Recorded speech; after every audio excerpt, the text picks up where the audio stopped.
مشکل وقت کی کیلکولیشن۔ 35 منٹ کی فلائٹ۔ میں کھڑکی کے ساتھ بیٹھا تھا اور میرا دوست پہلی نشست پر تھا۔ درمیان کی سیٹ خالی تھی۔ میں نے ایئر ہوسٹس سے پوچھا، کیا ہم دونوں اکٹھے بیٹھ سکتے ہیں؟ فضائی میزبان نے مسکرا کر جواب دیا، سر، یہ سیٹ بک ہے۔ آپ ٹیک آف کے بعد مسافر سے سیٹ ایڈجسٹ کر لیجیے گا۔ ہم مسافر کا انتظار کرنے لگے۔ جہاز کے دروازے بند ہونے سے چند لمحے قبل وہ مسافر آ گیا۔ وہ ایک لہیم شہیم بزرگ تھا۔ وہ شکل سے بیمار بھی دکھائی دے رہا تھا۔ میں نے اسے پیشکش کی، آپ کھڑکی والی سیٹ لے لیں، ہم دوست اکٹھے بیٹھنا چاہتے ہیں، مگر اس نے سر ہلا کر میری پیشکش مسترد کر دی اور وہ دھپ کر کے درمیان میں بیٹھ گیا۔ وہ دونوں سائیڈ سے باہر نکل رہا تھا۔ میں اس کی وجہ سے جہاز کی دیوار کے ساتھ پریس ہو گیا، جبکہ میرا دوست سیٹ سے آدھا باہر لٹک گیا۔ موٹے آدمی کے جسم سے ناگوار بو بھی آ رہی تھی۔ وہ پورا منہ کھول کر سانس لے رہا تھا اور سانس کی آمد و رفت سے ماحول میں بو پھیل رہی تھی۔ ہماری گفتگو بند ہو گئی۔ میں نے جیب سے تسبیح نکالی اور ورد کرنے لگا، جبکہ میرا دوست موبائل فون کھول کر بیٹھ گیا۔ وہ میری زندگی کی مشکل ترین فلائٹ تھی۔ میں نے وہ سفر اذیت میں گزارا۔ ہم جب لاہور اترے تو میں نے اپنی ہڈیاں پسلیاں گنی اور اطمینان کا سانس لیا۔ ہم ایئرپورٹ سے باہر آ گئے۔ میں نے اپنے دوست سے پوچھا، سفر کیسا تھا؟ وہ ہنس کر بولا، زبردست، میں نے تو موبائل فون پر کتابیں ڈاؤن لوڈ کر رکھی ہیں، میں سفر کے دوران کتاب پڑھتا رہا۔ میں نے پوچھا، کیا تم موٹے آدمی کی وجہ سے ڈسٹرب نہیں ہوئے؟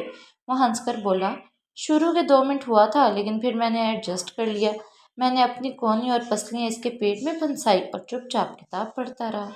میں نے پوچھا، اور کیا تم اس کی بدبو سے بھی بیزار نہیں ہوئے؟ وہ ہنس کر بولا، شروع میں ہوا تھا، لیکن میں جب کتاب میں گم ہو گیا تو بو آنا بند ہو گئی۔ میں نے حیرت سے اس کی طرف دیکھا اور پھر کہا، لیکن میں پورے سفر کے دوران تنگ ہوتا رہا، میری سانس تک الجھتی رہی۔ میں اللہ سے دعا کرتا رہا، یا اللہ، یہ سفر کب ختم ہوگا؟ وہ ہنسا اور بولا، میں بھی ایسی صورتحال میں پریشان ہوا کرتا تھا، لیکن پھر میں نے اپنی پریشانی کا حل تلاش کر لیا، میں اب ایڈجسٹ کر لیتا ہوں۔ میں رک گیا اور اسے غور سے دیکھنے لگا۔ وہ بولا، ہم اس موٹے کے صرف 35 منٹ کے ساتھی تھے۔ وہ آیا، بیٹھا، جہاز اڑا، جہاز اترا اور ہم الگ الگ ہو گئے۔ وہ کون تھا، وہ کہاں سے آیا تھا اور وہ کہاں چلا گیا، ہم نہیں جانتے۔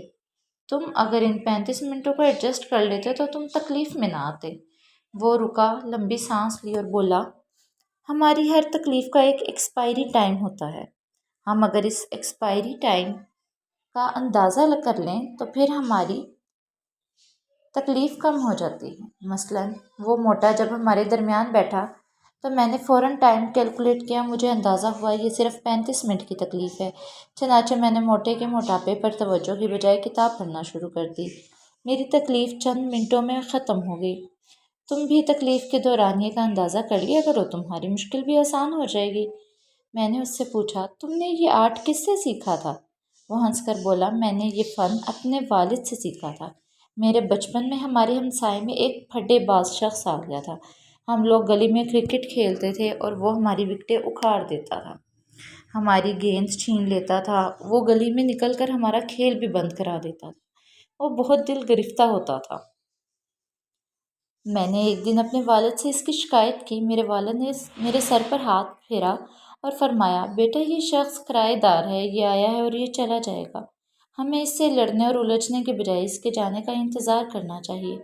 میں نے والد سے پوچھا، کیا میں احتجاج بھی نہ کروں؟ وہ بولے، ہاں، تم ضرور کرو، لیکن اس کا تمہیں نقصان ہوگا۔ یہ شخص تو اپنے وقت پر جائے گا، لیکن تم احتجاج کی وجہ سے بدمزاج ہو چکے ہوگے۔ تم اس کے بعد لائف کو انجوائے نہیں کر سکو گے۔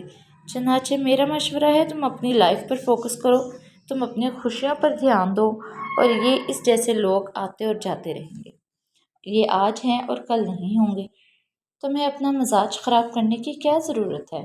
میں بچہ تھا، میں نے اپنے والد کی بات سے اتفاق نہ کیا، لیکن ہمارا ہمسایہ واقعی 2 ماہ بعد چلا گیا، اور یوں ہم اپنی پرانی اسپرٹ کے ساتھ گلی میں کھیلنے لگے۔ ہم 2 ہفتوں میں اس چڑچڑے کھوسٹ کو بھول بھی گئے۔ میرے والد مجھے بچپن میں اپنے چچا کی بات بھی سنایا کرتے تھے۔ ہمارے دادا فوت ہوئے تو میرے والد کو وراثت میں ایک مکان ملا۔ مکان پر میرے والد کے چچا نے قبضہ کر لیا۔ میرے والد نے چچا کے ساتھ لڑنے کی بجائے ملکیت کا مقدمہ کیا اور وہ آہستہ آہستہ مقدمہ لڑتے رہے۔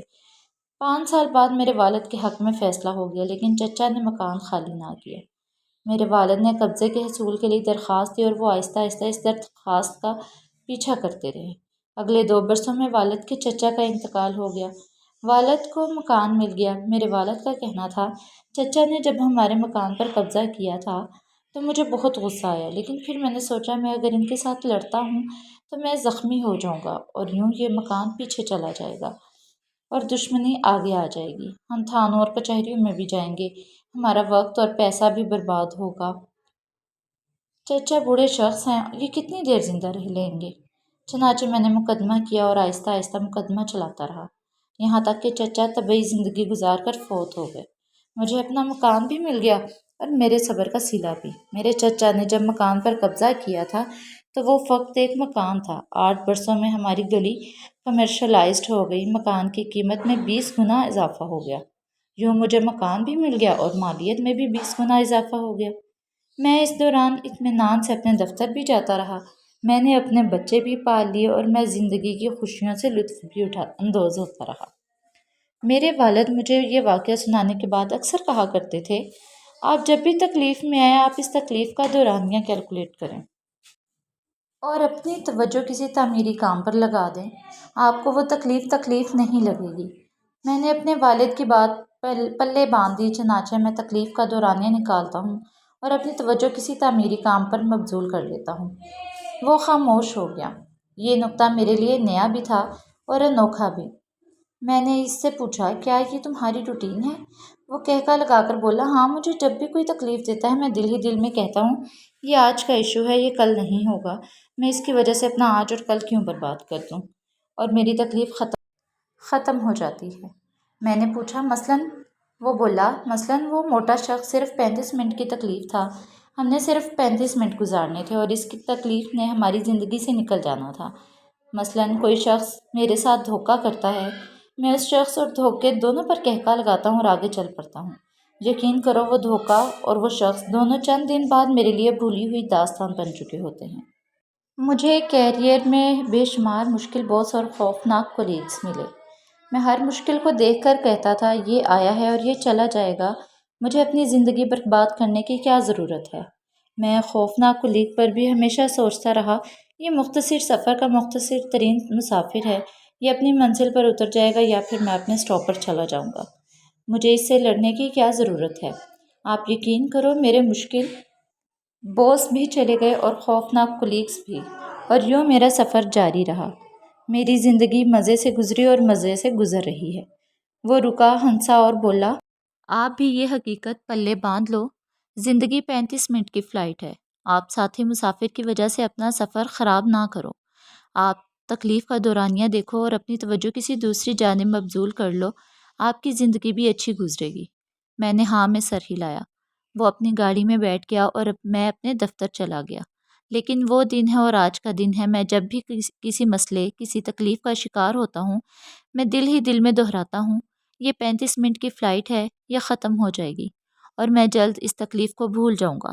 مجھے کل یہ یاد بھی نہیں رہے گا کہ میں کبھی کسی ایسے مسافر کے ساتھ بیٹھا تھا جس کی وجہ سے میرا سانس بند ہو گیا تھا اور جس نے مجھے پوسٹر کی طرح دیوار کے ساتھ چپکا دیا تھا۔